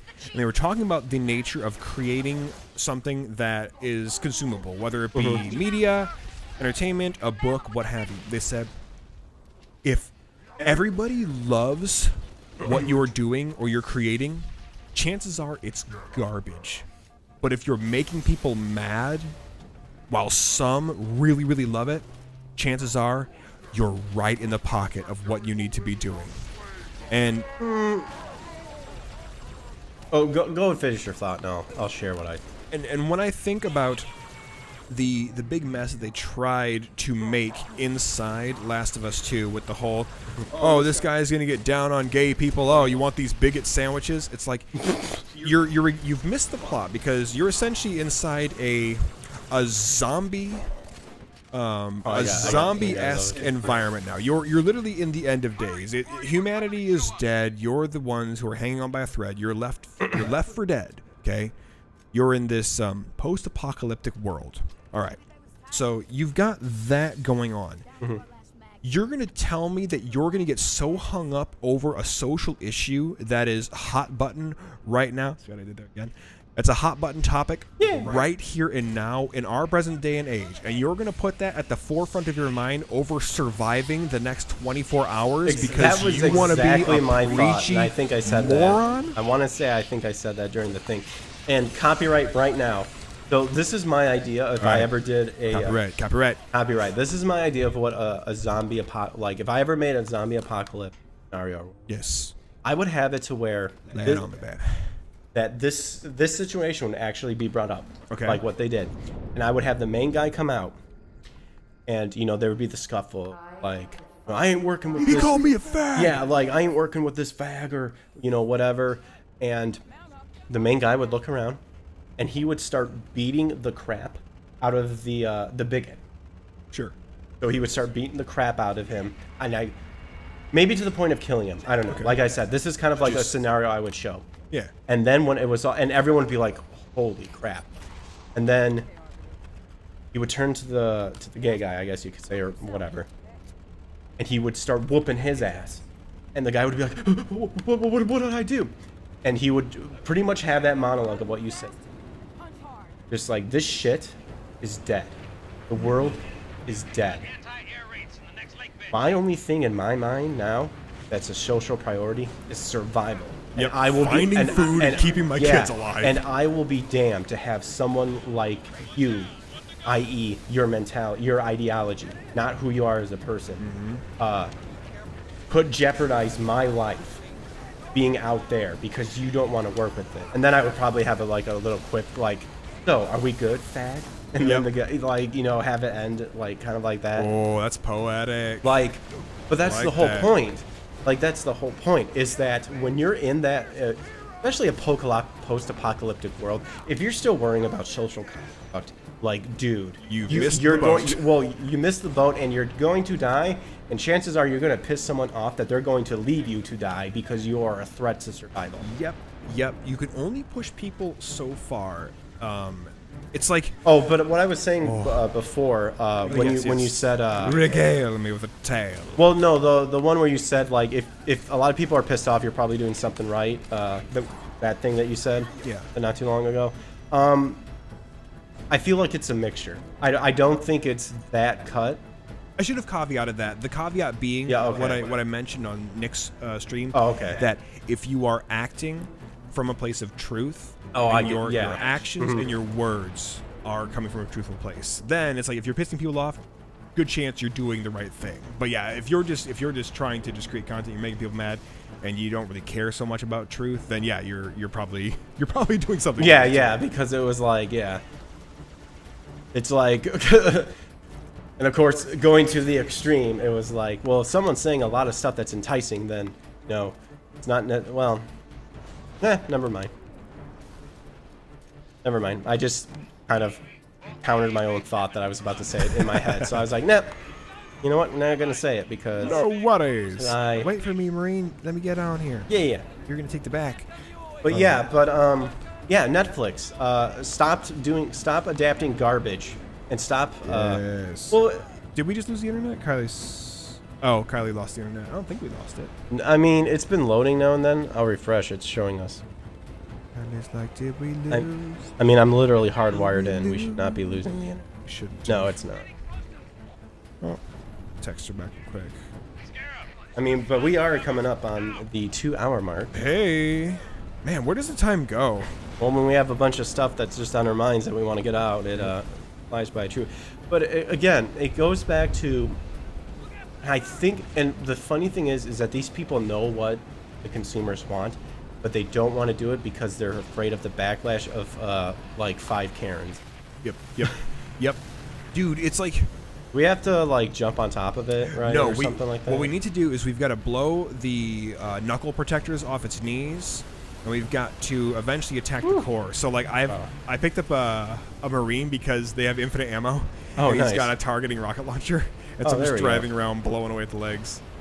But what is it? Just this inside thing?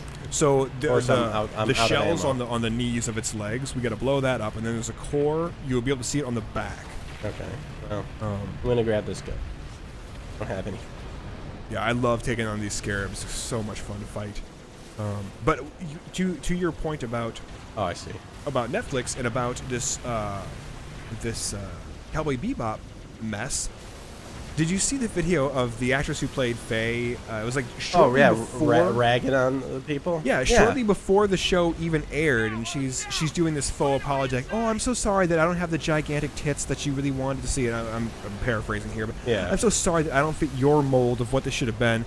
When it's like, okay, if you went as hard as you did to try and make Edward this unseemly freaking weeb, Oh, lunatic, that was so funny. Like, all right, we want to talk about like how the hair, like some of the hair in that show man. looked bad.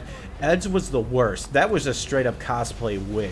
that Was bad. That made me angry looking at that, because it was like, what have you done? None of this is good. None of this needed to be. Who told you this was okay to do? But with all that, I'm like, okay, so she goes out and she insults fans, and it's like, okay, first off, bad luck. Get out of your bathrobe. Like, we get you just took a shower, but maybe don't let this just be the stream of consciousness that you want whipping around in the wind after you just powdered your nose, as it were. Yeah. Maybe show some decorum and at least have a glass of wine and some Burt Bacharach playing in the background before you decide to assail all the nerds who are why you even have the show in the first place. But then secondly, the show comes out and has all these changes in areas that people really did not want to see changes made. Understandably so. Oh, and I died. Nice. You guys did your work. It's got these changes that are made, and it Well done, Chief. it crushes the story that was originally there, because now, instead of trying to be true to telling a story, you're trying to inject as much woke ideology as you can into a narrative that does not lend itself to that, because you're talking about a society that is like 1,000+ years into the future. We've colonized Mars. We're living on Jupiter. They talk about a Ganymede rock lobster being one of these amazing delicacies. We're talking about people getting stuck in interdimensional rifts into perpetuity because we blew up the Stargate that they were going to fly through after we took on through it. We're talking about a civilization that has people with prosthetic limbs walking around, Ghost in the Shell cyberpunks. style. Yes. This is a form of reality in which anything goes. And you want to try and inject wokest nonsense from the 21st century into this. It's a wonder that it lasted as long as it did before they finally said, we got to pull the plug. And then, just as kind of a decadent little squiggle of ghost pepper sauce on top of this otherwise impalatable enchilada of nonsense, let's talk again about Edward. What you were talking about the other day, where it's like, you could have just made a really quirky girl. Just smacked my mic because I'm giggling over I was just so mad. I was gonna hit something. Gotta hit something in the face. You could have made a really quirky girl. When I think of what Edward would have probably been great as, I think of the chick inside season 2 and then into season 3 of Tokyo Ghoul with the scythe, where she's like just super excited, but she's not like this overbearing little weirdo rubbery armed, rubber legged chick. She's like, I live for this fight. I'm so excited. I get to go out here and fight these ghouls. That's the whole This is thing. It's amazing." like even fans pointed out there's no way you can capture that rubberiness of the anime. No. Like there's just no way you should No. try. They should have just had Edward be A hyperactive like a kid. funny, hyperactive, super autistic kid, where it's like, I'm so damn good with numbers. I'm socially awkward, but I have a lot of really funny jokes that I can crack, because that was what Edward did. Edward constantly would crack jokes. Edward would have her own little songs that she would sing to herself. Shot that guy. It was like, it was fun. It was Edward as portrayed inside the actual anime, Cowboy Bebop, was an incredible character. We should start doing watch party. You know me, I have a hard time doing react with me videos. Well, I Really mean, do. watch parties is more like they just watch along with the action. Well, maybe. I will do. Maybe that. try I and will take up convince the. me. I will take up that mantle. If I have Wear to. that mantle proudly. I will Greg. wear it proudly. But no, you want to know what's the funny thing about when Tell me. the Faye Valentine actress like snapped back at the otakus, however she calls them, whatever. What's funny is I actually thought Faye's outfit was probably the best in the terms of when I first saw they were doing Cowboy Bebop and I saw the trailer. I said, okay, you're gonna have to do this one or two ways. You're gonna have to make this super campy looking. Yeah. Or tape her titties to the inside of her vest. Well, no, or have it be that realistic Christopher Nolan comic universe. yeah. Like you don't I have like to go that. super serious with it, but it has to be in an environment where it's realistic enough to believe that you're in that universe, but know that there's the little Hollywood's like gimmicks. Yes. And they yes. chose nothing. They chose literally like when I saw the trailer, I was just like, this is just like a fan-made cosplay. That's how it looked like to me. And Best thing about it was the music. well, I loved how everyone was making fun of how the music was poorly mastered, like engineering. Like I've noticed That this was a a lot. mess. I've noticed this a lot now. I noticed that a lot of games are having the background noises way too high, so you can't hear the dialogue, and I don't understand why. Like that would be just to me like engineering 101. Like have it be balanced like Yeah. better. Don't make me have to go and buy a little unit so that I can drown out. Well, not and- even that. Like adjust it like in this.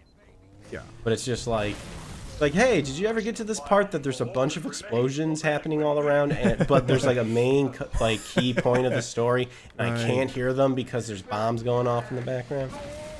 But yeah, you remember that point in midway through Last of Us 2 where it goes full on Iwo Jima and Nagasaki and Hiroshima and Nagasaki, and here we are shouting over each other the mysteries of the world. What's funny in when nobody can tell. in The Last of Us Part 2, what's also pretty fun. They purposely made so the game originally was supposed to just focus on Abby, the main villain, Okay. or I guess the main antagonist, you could say. Okay. But The Negan of the story. well, I'll get to. I mean, if you want to hear it, I'll explain that to you at some. But in lack of better terms, so she's the antagonist, or she was supposed to be the protagonist. But Okay. then some skank like wanted. Skank. I know I'm already giggling at the fact that I just don't care. But it's like some I can't remember who it is, but some chick like bitched about how Ellie needs to come back because insert woman power or something like that. Sure, yeah. And of course Neil, what's his name? Neil Drummond, I think is the guy who wrote Last of Us Part 2. He of course cucked out and was like, yeah, let's bring that person on board and we'll write it. And then you got the woke garbage that was Last of Us Part 2. But then the best parts in the game are like these flashback scenes that weren't written by any of them, and it was awesome. Really? Like, the flashbacks were good? yeah, the flashbacks were good because they actually wanted to tell a story and not promote like some.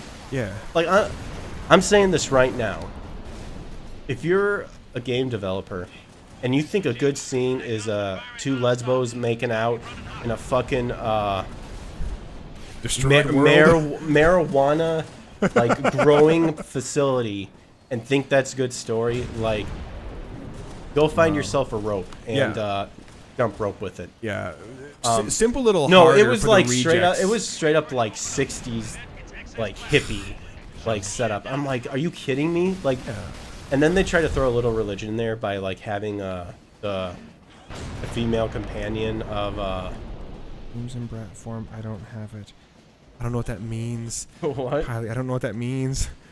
Oh, Kylie doesn't have internet. Oh, okay. Well, it is actually 9. Hey, So I don't know. Are we at a chapter point? I think we are. We just finished that one. Look at that, right on time too. Yeah, I think there's been way too much of this desire to appeal to the reprobates of society. It's like, oh yeah, no, let's make another show with Seth Rogen and he can just just laugh through it. Dude, I hate Seth Rogen so. It's like, why do we need that entity again? Just let's make a show that just craps all over Christmas, and let's have Sarah Silverman inside there, not trying to flex any kind of acting prowess. Because I saw Wreck-It Ralph, she was good in that. This one, it's like she's reading lines and she's in a coma. It's miserable. And let's crap all over Christmas.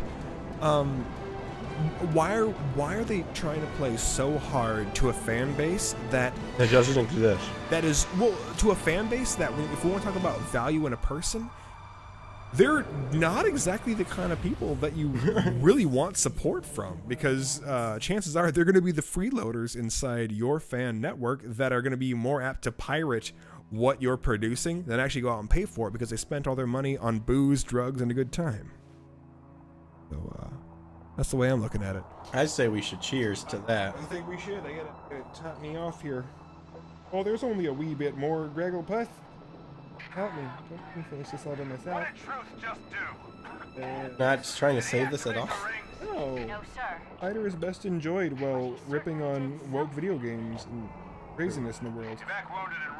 All right. Well, Thank you all for joining us for this stream. I know we didn't mention it at the top of this, but my name is Eric Rollon, and that is Greg Merrim, a Power Keg Greg, Angel Legend nominally, and this has been Hot Button Co-op. We appreciate you for checking out all the hilarity that we hope to always provide you guys. and the channel will always grow. Yes, Like, it will. I definitely have plans.